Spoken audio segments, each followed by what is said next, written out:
Well, hello there. Welcome to the Obi Thorin Alliance. I'm Jacob. I'm Luke. And in today's video, since we took a break because of Christmas, we'll be recapping episode 5 and 6 of Hawkeye, bunched up together. Hope you enjoy our recap. Like and subscribe. It helps out the channel a lot. Hit the notification bell and share the video.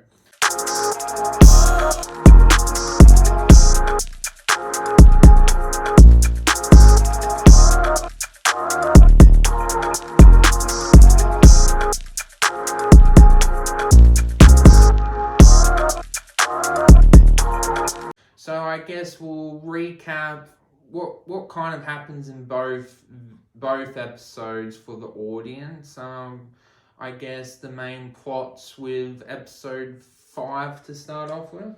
Yeah, so episode 5, we're starting to get into the nitty-gritty of what the show is going to be about and how it's going to finish. We've already established, Hawkeye is handing over the mantelpiece to the new Hawkeye, Kate Bishop, but we kind of don't know where it's going to go. We know that Echo has got it out for Ronin, but we kind of know that that's going to fizzle because we know Echo's getting a new show. So we know that that's not going to be the main thing. We know that Black Widow's sister is after Clint, but we also know that that's not going to be a thing. We know that she's not going to kill Clint and Clint's not going to kill her. She's going to come to her senses because she's not a villain. So we're still unsure of what the exact villain is going to be and what their intention is, but there's this constant indication of Echo's uncle. She's like, oh, my uncle does this, and the theory was always that it was going to be Kingpin, and you suggested that it would be. And by the end of the episode, it's revealed. We see a picture of Kingpin, and those that recognize him, whether it's through Spider-Man games, whether it's through comics or through watching Daredevil, people will recognize who Kingpin is straight away.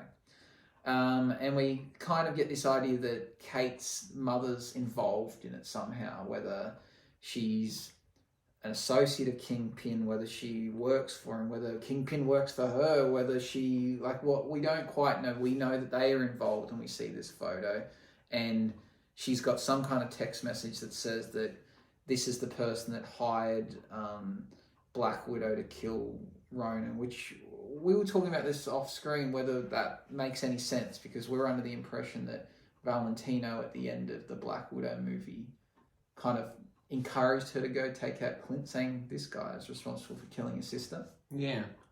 So I don't know. I don't know if that's just a storyline that's gone wrong or whether that's just we've misread it. I don't know.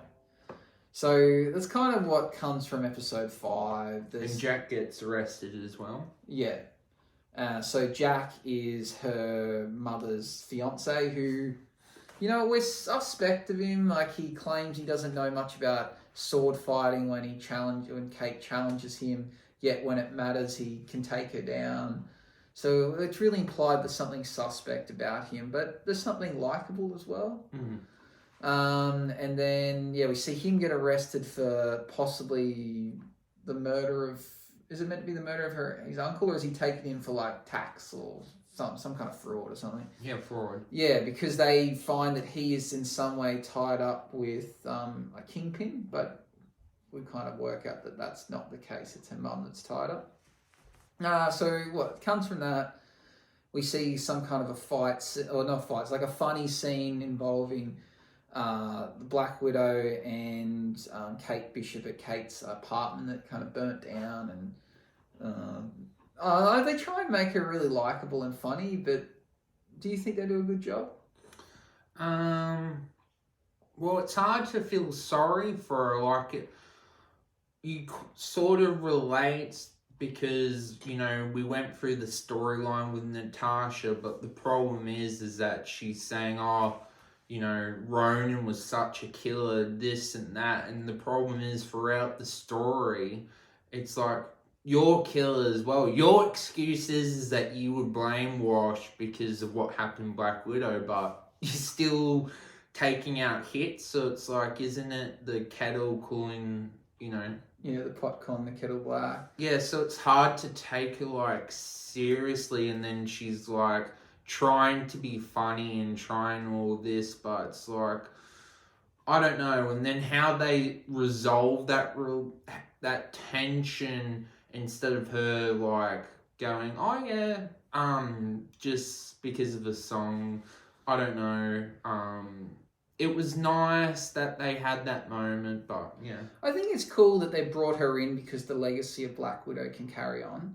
I guess they try to make her more personable than Natasha. Natasha was a bit, quiet and didn't say much and very serious, where she's her sister's the kind of the opposite. She's like, oh, you make me laugh, Kate Bishop. I could kill you right now, but I choose not to. And she's like, oh, you kill me. Oh, that makes me laugh. And it's like she just thinks she's just this amazing killer and like no one can take her out. But I feel like Clint should be able to. So that's kind of what comes from episode 5. Episode 6, it gets... We also get revealed in episode 5. Clint decides that he's going to bring things need to, get revealed. He dressed up as Ronin and goes, tells Echo's second command that we're going to meet up. Just come with yourself. And obviously all villains do. She doesn't listen. And then he takes out her henchman quite easily. And then we finally get the confrontation. And then we get information that your uncle is the one that hired me to kill your father. And that was the kind of big twist of that. Yeah, that's kind of the catalyst to set up the Echo show now and changes everything. So that was a good part of the 5th episode. Okay, you tell me about the 6th episode. Basically, we... it kind of starts off from how the episode 5 episode ended with the picture being revealed that the mother is apparently hired the Black Widow to kill Clint and is working with Kingpin. So it starts from there. It starts with Kingpin, the same actor that plays him from Daredevil. So basically, the mother wants out from the organization and Kingpin is not happy with this. And then basically, Kate Bishop, as I guess you would, has not a good reaction to this and wants to kind of act down. Hawkeye, being the master, kind of says we need to slow down. And then Kingpin wants to take his city back and unleash quite a lot of henchmen around. And so they've kind of, Clint's kind of worked out this plan to try and capture them, and they've also planned they're going to take the city back. So they're prepared. They have the battle, kind of like the snipers trying to take them out whilst they're in the building. Then he's also got to deal with the Black Widow trying to take him out. And we also get the scene when they're like making all the arrows. Yeah, which is quite cool. That's one thing that I do like about this show, the arrows and the cool things they do. Are they believable, or does it make it a bit silly? Maybe, but they are fun. It is a cool thing. So we have that. We have some more humour between the Black Widow and taking on Kate and chasing Clint and the elevator and like scenes, and then like jumping out the building and trying to take on Clint, and it's like there's some cool action scenes to that, ultimately resulting in Clint jumping into the Rockefeller Center tree and being stuck there, and he's kind of just happy to chill. But Kate's got other plans for him. She's gonna knock down the tree, probably kill a lot of people. But that's all right, just to get Clint out of this tree he could probably climb down. So take out the tree. Kingpin seems to have a never-ending amount of henchmen that rock up, which I thought was kind of cool because it reminds me of the Spider-Man games. So that's what happens. His henchmen show up and they just keep coming. Like they come in these big trucks. So that was cool. And from that, they have about the fight scene they have on the ice rink with all the henchmen. Basically, Kate and Clint finally get their suits, so we finally get that moment that has kind of been building since episode 1. So we finally get that cool moment, and then they have their arrows, and we kind of get these trucks full of henchmen that just keep coming. And is it a believable scene? I don't think so, but they just keep having the arrows that they made back at Kate's base and absolutely destroying the henchmen with like different arrows. So it was a cool scene, but I just kind of thought, all one henchman needed to do was just go up to the truck and just use a sniper rifle. But yeah. We also, before that, we get to see a few things. We get to see the gentleman that was arrested in the previous episode. He returns. He's found to not be guilty of whatever he was in trouble for, and he brings out his sword skills. And I don't know if he's knocking them out or killing them, but he's taking out henchmen with a sword. They get help from the paramedics and the like emergency service people that they made friends at the the medieval real life action role playing episode. So they help out. We see the suit reveal. Clint and her have new suits. So Clint, we get to see him in his purple Hawkeye outfit to match hers. And then we see the arrows. My favourite was with when they shrunk. They used the Pym's arrow to shrink, and they're like, oh, what happens now? They're tiny, which they would return to size, which we know from what happens in actually it's not true, because there's things that he shrunk in Ant-Man that doesn't return. So they get shrunk and then they get picked up by a bird. Yeah, by an owl. So we just assume they're gone. Which is kind of cool. But yeah, the arrows are a bit funny. They all have random things. And I guess that was a nice thing to add to this show, because from memory, I don't think in any of the other appearances of Hawkeye did he use special arrows. Like, he maybe had ones that could explode, but he never had ones that made things smaller or larger or like electricity. So they get out of this scene. Unbelievably, they get out of the scene. And then we find Clint's left to deal with Natasha's sister, and then Kate Bishop's to go deal with her mum and Kingpin. So tell us about, which one you want to talk about first? Maybe Clint with Black Widow's sister. Okay. Basically, like I was saying with the kind of recap with episode 5, what's kind of been leading up since the end credit scene of Black Widow. Basically, she's like, oh, you're the killer, you've done this, and he's saying, well, we basically fought each other for her, and she's like, you're lying, and it's like, well, why would he lie about it? Like, I don't know. And then the thing that convinced her, like, I didn't buy it at all, was that he knew a song.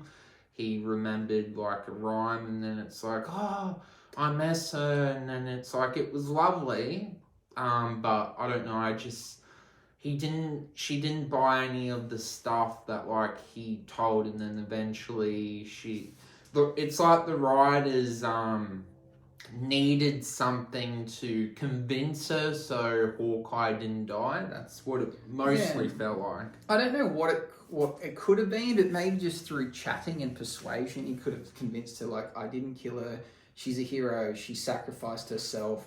And he was like, well, why would she do that and save you? Well, it's like, well, because he had a family and she had nothing. That was basically it. Like, she felt that she had nothing. Her sister was gone. There was no mention of her sister prior in those movies. It wasn't until Black Widow came out. So she didn't see the point in her life existing when Clint had so much more to gain. So like, he could have explained that to her. But in the end, she gives up, and then she vanishes. Who knows what she's off to do. And then we see the Kate, Mother, and Kingpin. What's going on there? Basically, they drive to this store, and then the mum gets knocked out by the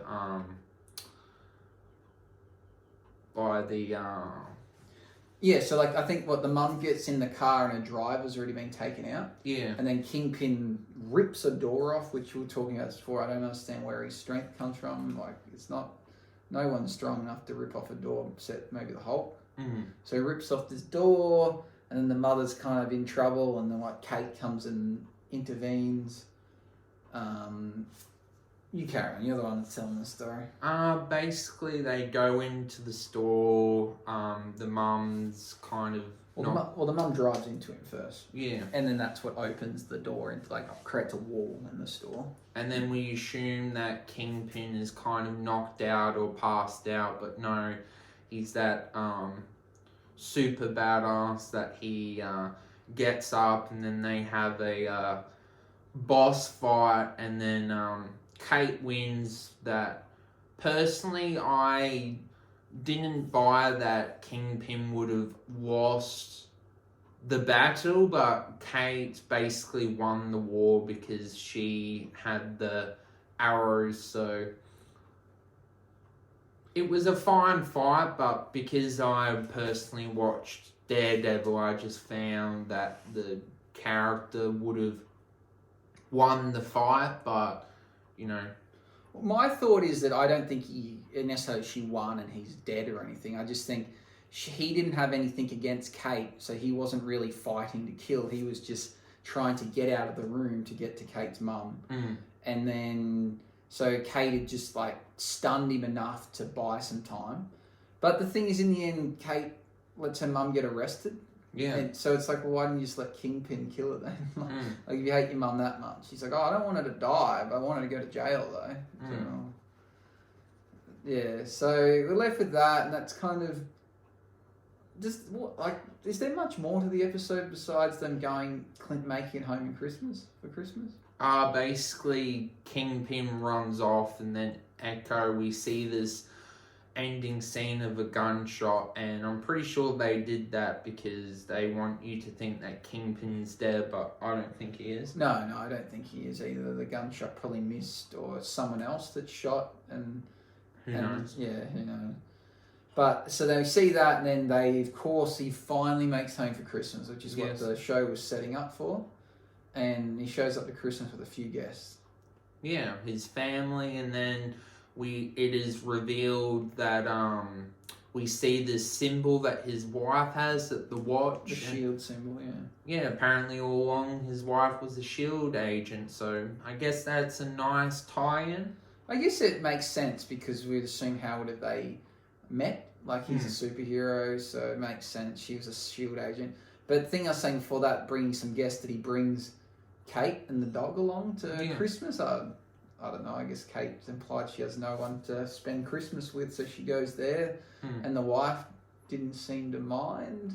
She's like, oh, this is the person that's kept you away for Christmas, and oh, look, you brought her to Christmas too, but she didn't care. But do you think anything will come of that watch, or is it just, you know, it's just the link how they possibly have met? Like, I don't know if that's important. I guess we'll see, but I believe the wife is like a important agent in the comics, so we'll see. Okay. Yeah, I was reading something about that because I looked up as well. I wondered what was important about the watch, and there was a few different theories, and someone mentioned something about a show that they might be getting, but I don't know if that's true. I didn't find any more information about a separate show or a spin-off. So overall, how do you like the final 2 episodes, and did you like the ending, or did you find it rushed?